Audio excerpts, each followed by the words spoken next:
नमस्कार, आप देख रहे हैं रिपोर्टर भारत और मैं हूं आपके साथ अर्पिता शर्मा। कल दिनांक 7/5/2024 को एडवोकेट हरज्ञान सिंह गहलोत ने अपनी स्वर्गीय माता शांति देवी के पूर्ण तिथि पर किया भंडारा द्वारका सेक्टर 23 में, जिसमें कई गणमान्य और सहयोगी नेता शामिल हुए और रिपोर्टर भारत ने इन चुनावों पर चल रही गर्मागर्मी पर सबकी ली राय।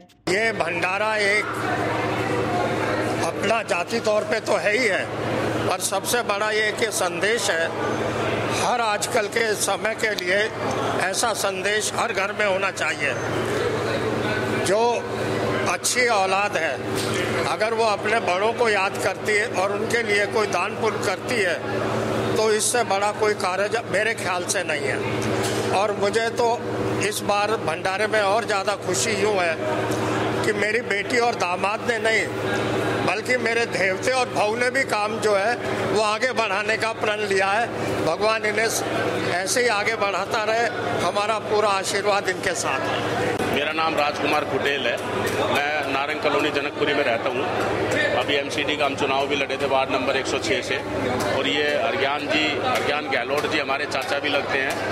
ये भी नवादा गांव से हैं। हर साल ये अपनी मदर का भंडारा करते हैं शांति देवी के नाम से, और जन सेवा भी खूब करते हैं। हमारी वो चाची लगती है अलका गहलोत, वो भी बड़ी एक्टिव है, समाज सेवक है। लोकसभा चुनाव में इस बार जो इंडिया गठबंधन हुआ है हमारा दिल्ली में, कांग्रेस को 3 सीट मिली है, केजरीवाल जी को, झाड़ू को, आम पार्टी को 4 सीट मिली है। उस पर मिलजुल के कांग्रेस के और आम पार्टी के वर्कर बड़े तालमेल के साथ बढ़िया तरीके से मेहनत तरीके से और मिलजुल के एकता के साथ। चुनाव की गर्मी बिल्कुल साफ है और आपको हमेशा जो है उसका साथ देना चाहिए जो देश का विकास कर रहा है, और वो आपका विकास दिख रहा है। पिछले 10 साल से किस चीज में विकास नहीं हो रहा, कौन सी चीज कमी आ रही है। मेरा नाम जोगिंदर सिंह रावत, एडवोकेट हूँ। District court Delhi high court practice करते हैं।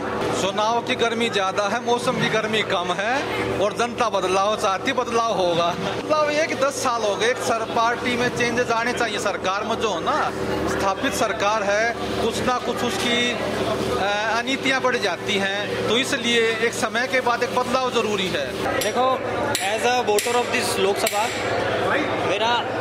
मेरा अपना मानना है कि प्रधानमंत्री के पद की गरिमा को, प्रधानमंत्री के कद को नरेंद्र मोदी जी ठेस पहुंचा रहे हैं, उसको ख़त्म कर रहे हैं। और मेरा अपना मानना है, जब मैं 5वीं कक्षा में था तो मैं पढ़ाया जाता था फंडामेंटल राइट्स के बारे में, जो नरेंद्र मोदी जी शायद ना पढ़े हैं फंडामेंटल राइट्स को, ना वो जानते हैं। Right to equality, right to freedom, right to speak, आज कोई फंडामेंटल हमारे किसी काम का नहीं। तो नरेंद्र मोदी जी से आपके चैनल माध्यम से मैं कहना चाहूँगा कि देश का युवा अब जाग गया है। देश का युवा अब की बार आपको वोट नहीं दे रहा। केजरीवाल जिंदाबाद कर देंगे। हमारा तो कांग्रेस पार्टी का समर्थन अगर है और दिल्ली सरकार है, तो इसके अंदर हमारी तो जो दक्षिणी दिल्ली सीट आती है, तो इसके अंदर भैया कांग्रेस का, आम आदमी का समर्थन है।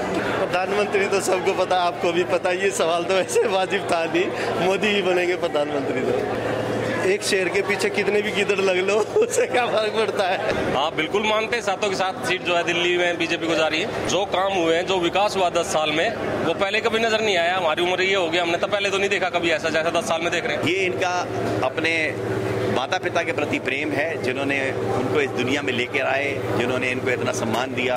आज माता पिता के सम्मान को ये आगे बढ़ा रहे हैं। मैं बहुत बहुत शुभकामनाएं देता हूं कि आप जैसे विद्वान आदमी, जिन्होंने चुनाव आयोग में भी बहुत बड़े परिवर्तन किए, और अलका जी, ये सब लोग मिलकर अपने परिवार के जो प्रतिष्ठा है उसको आगे बढ़ा रहे हैं, और भगवान इनको शक्ति दे कि ऐसे ये बढ़ाते रहें। सबसे पहले तो मैं आपको नमस्कार करता हूं और आपके सभी दर्शकों को नमस्कार। जैसा कि आपको मालूम है, मैं 7 मई को हर साल ये भंडारे का आयोजन करता हूँ। इस दिन मेरी मदर की बरसी होती है, और पहले मैं गांव में करता था ये प्रोग्राम। तो उसमें गांव में जो मेरी काकी, ताई, जो सब मेरी माँ की हम उम्र थी, वो सब आते थे और आशीर्वाद देते थे अपना। उनके कुछ सालों के बाद उनके साथ के सभी जो मेरी काकी, ताई और जो सब लोग थे, वो धीरे धीरे विलुप्त हो गए। और अब मैं गांव से भी उन्हीं को बुलाता हूं जिनको मैं जानता हूं, और और जहाँ मैं रहता हूँ वहाँ पे ये हमेशा ये आयोजन रहता है। और आज के आयोजन में मैं देख रहा हूँ कि मेरे जो साथी हैं, मेरे साथ कोलीग्स हैं, मेरे एडवोकेट साथी हैं, बहुत बड़ी संख्या में उन्होंने शिरकत की इस प्रोग्राम में। और नीचे आप देख रहे होंगे कि भंडारा, मुझे लग रहा था कि आज मैं नई जगह पे ये भंडारा कर रहा हूँ तो पता नहीं कितने लोग प्रसाद ग्रहण करने आएंगे, लेकिन जो मैं जनकपुरी में देख रहा था उससे कहीं ज़्यादा, कई गुना ज़्यादा आज यहाँ पे प्रसाद लेने के लिए लोगों आए हैं। और मैं बहुत अपनी मदर का, अपने पेरेंट्स का, अपने पूरे कुल का, अपने गांव का, अपने देश का बहुत ज़्यादा आभारी हूँ कि उन्होंने ऐसे संस्कार देने में और इस तरीके की जो हमारी जो हमारी परंपरा है, ये भंडारे और इस तरह की, तो ये मुझे लगता है कि ये बहुत अच्छी शुरुआत है। और मैं चाहता हूँ कि हमारे बाद भी ये परंपरा आगे चलती रहे और जो दूसरी जनरेशन है वो भी इसको आगे कंटिन्यू करे। ऐसी मानता के साथ मैं इसको हर साल कंटिन्यू रखता हूँ।